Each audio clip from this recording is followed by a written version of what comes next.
Hello மக்களே, welcome to கொரு kitchen. இன்றைக்கி வந்து பார்த்திங்கன்னா காலையில் எந்திரிக்க லேட் ஆகிடுச்சு. லஞ்ச் பாக்ஸ்க்கு என்ன பண்ணுறதுன்னு தெரில, ஆஃபீஸ்க்கு என்ன கட்டி கொடுக்குறதுன்னு தெரில அப்படின்னா மறக்காமல் இந்த குழம்பு ட்ரை பண்ணி பாருங்கள். கல்யாண வீட்டு ஸ்டைல் வத்த குழம்பு ரொம்ப ரொம்ப சூப்பராக இருக்கும். ரொம்ப ரொம்ப குயிக்காகவும் பண்ணிடலாம். பண்ணுறது ரொம்ப ரொம்ப சுலபமும் கூட. வீட்டில் இருக்க பொருளை வச்சு சூப்பராக பண்ணிடலாங்க. ஸோ அதுவும் பார்த்திங்கன்னா இந்த வத்த குழம்பு கூட இந்த மாதிரி அப்பளத்தை தொட்டுட்டு சாப்பிட்டிங்கன்னா அப்படி இருக்குங்க. அதாவது அம்புட்டு ருசியாக இருக்கும். ஸோ இந்த வத்த குழம்பு எப்படி பண்ணுறதுன்னு பார்த்துலாங்களா? வாங்க வீடியோக்குள்ளே போகலாம். ஃபஸ்ட்டு வந்து பார்த்திங்கன்னா ஸ்டவ் ஆன் பண்ணி ஒரு கடாயை வச்சுக்கோங்க. அந்த கடாயில் ஒரு 3 டேபிள் ஸ்பூன் வந்து பார்த்திங்கன்னா நல்லெண்ணெய் ஆட் பண்ணிக்கலாம். ஆட் பண்ணிவிட்டு இதில் வந்து பார்த்திங்கன்னா 1 ஸ்பூன் கடுகு, 1 ஸ்பூன் வெந்தயம், 1 ஸ்பூன் சீரகம், 1 ஸ்பூன் பச்சை கடலைப்பருப்பு, இந்த 4மே சேர்க்கணுங்க.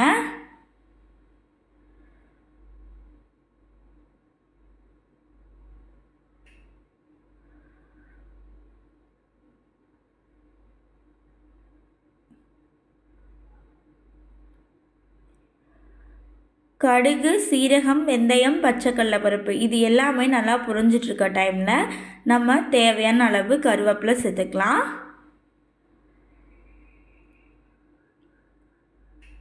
அடுத்து ஒரு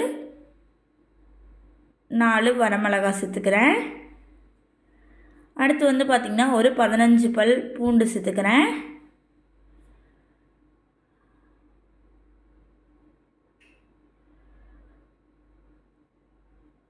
பூண்டு சேர்த்து நல்லா அந்த எண்ணெயிலேயே நல்லா வதக்கி விட்டுருங்க. வத்த குழம்புன்னு எடுத்துக்கிட்டாலே சின்ன வெங்காயம் தாங்க. ஸோ பெரிய வெங்காயம்லாம் சேர்த்து வத்த குழம்பு வச்சிடாதீங்க, நல்லாவே இருக்காது அப்படின்னு சொல்ல மாட்டேன். டேஸ்ட் வந்து ரொம்ப கம்மியாக இருக்கும். சின்ன வெங்காயம் சேர்த்து வச்சிங்க அப்படின்னாலே அதோட டேஸ்ட்டு தனி தாங்க. ஸோ சின்ன வெங்காயமில் வந்து பார்த்திங்கன்னா ஒரு 20 சின்ன வெங்காயம் எடுத்திருக்கேன். இதை வந்து நல்லா தோல்லாம் உழிச்சிட்டு முழுசாகவே சேர்த்துக்கலாம். நம்ம கட் பண்ணணுங்கிற அவசியம் இல்லை. முழுசாக சேர்த்திங்கன்னா அந்த டேஸ்ட்டு வந்து அம்புட்டு ருசியாக இருக்கும் அப்படின்னு சொல்கிற அளவுக்கு இருக்குங்க. இந்த வத்தக்குழம்பு பண்ணுறது ரொம்ப ரொம்ப குயிக்காக பண்ணிடலாங்க. நம்மளுக்கு நேரம்லாம் எடுக்காது. அடுத்து வந்து பார்த்திங்கன்னா ஒரே ஒரு தக்காளி மட்டும் நான் அந்த மாதிரி ஸ்லைஸ் பண்ணி கட் பண்ணி சேர்த்துருக்கேன்.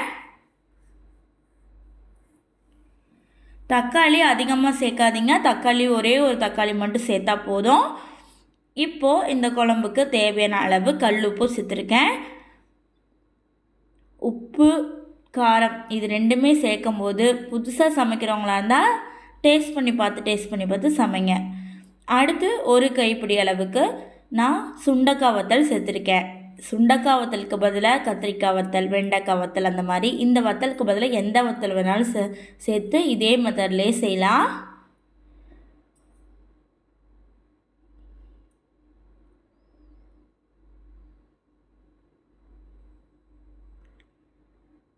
ஸோ பார்த்திங்கன்னா நம்மளுக்கு தக்காளிலாம் நல்லா வதங்கி வந்துருச்சு. இப்போது குழம்பு மிளகாய்த்தூள் 2 ஸ்பூன் சேர்த்துக்கிறேங்க. நல்லா பெரிய ஸ்பூனில் 2 ஸ்பூன் சேர்த்துக்கிறேன். அவ்வளோதான்.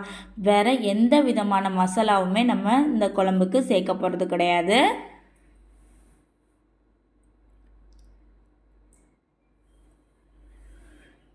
சேர்த்து நல்லா இந்த மாதிரி மிக்ஸ் பண்ணி விட்டுட்டே இருங்க.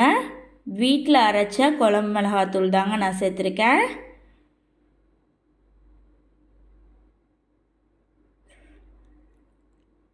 அடுத்து ஒரு லெமன் சைஸ் புளி எடுத்து 500 ml தண்ணியில் நல்லா கரைச்சி அந்த புளிக்கரைசலை இதில் வந்து சேர்த்துக்கோங்க.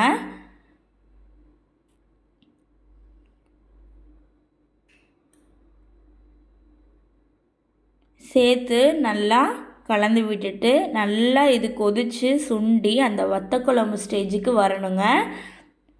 அடுப்பை வந்து பார்த்திங்கன்னா மீடியம்லேயே வச்சுக்கோங்க.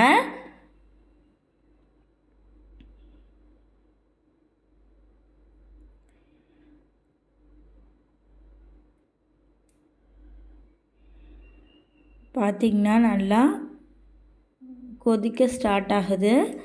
ஸோ இந்த வத்த குழம்பு பண்ணுறது ரொம்ப ரொம்ப ஈஸி. நான் இந்த மாதிரி சொன்னால் அப்படி தாங்க, அவ்வளோதாங்க. நம்மளுக்கு வெங்காயம், பூண்டு, ஒரே ஒரு தக்காளி, ஏதோ ஒரு வத்தல், கத்திரிக்காய் வத்தல், வெண்டைக்காய் வத்தல், சுண்டைக்காய் வத்தல்னு எந்த வத்தல் வேணாலும் சேர்க்கலாம் அந்த குழம்புக்கு. ஏதோ ஒரு வத்தல் சேர்த்தா போதும்.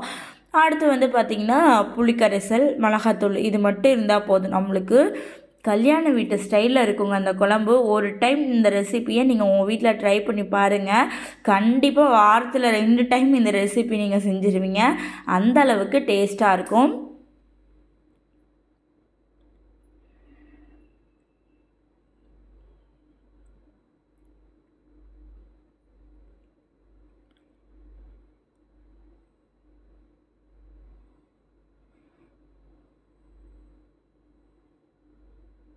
பார்த்தீங்களா, நம்மளுக்கு நல்லா குழம்புலாம் சுண்டி சூப்பராக வத்த குழம்பு அந்த ஸ்டேஜுக்கு வந்தாச்சு. ஃபைனலாக நம்ம கொத்தமல்லி இலை இருக்குது பார்த்தீங்களா, அது சேர்த்து ஸ்டவ் ஆஃப் பண்ணிட்டோம் அப்படின்னா நம்மளுக்கு சூப்பரான சுவையான டக்குன்னு செய்யக்கூடிய பேச்சுலர்ஸ்க்கெலாம் கூட இந்த ரெசிபி ரொம்ப ரொம்ப பண்ணுறது குயிக்காக ஈஸியாக பண்ணிடலாம். ஸோ பேச்சுலர்ஸும் பண்ணக்கூடிய ஒரு சூப்பரான வத்த குழம்பு ரெசிபி தயாராகிடுச்சு. நீங்களும் இந்த வத்த குழம்பு ரெசிப்பியை உங்கள் வீட்டில் ட்ரை பண்ணி பார்த்துட்டு எப்படி இருக்குன்னு கீழே கமெண்ட் பண்ணுங்கள். சுட சுட சாதத்தில் இந்த வத்த குழம்பு ஒரு கரண்டி ஊற்றி இந்த மாதிரி குட்டி அப்பளம் இல்லை பெரிய அப்பளம் ஏதோ ஒரு அப்பளம் வச்சு சைடில் தொட்டுட்டு சாப்பிட்றப்ப இருக்க ஒரு இது இருக்குது பார்த்தீங்களா, அப்பா அம்புட்டு ருசியாக இருக்குங்க. ஸோ அந்த அம்புட்டு ருசியாக இருக்கும் நான் நிறைய டைம் சொல்லிட்டேன். ஏன்னா இந்த வத்த குழம்பு அவ்வளோ டேஸ்ட்டாக இருக்கும். மறக்காமல் நீங்களும் உங்கள் வீட்டில் ட்ரை பண்ணி பார்த்துட்டு அம்புட்டு ருசியாக இருந்துச்சான்னு கீழே கமெண்ட் பண்ணுங்கள். நெக்ஸ்ட் ஒரு இன்ட்ரெஸ்டிங்கான வீடியோவில் உங்களை சந்திக்கிறேன்.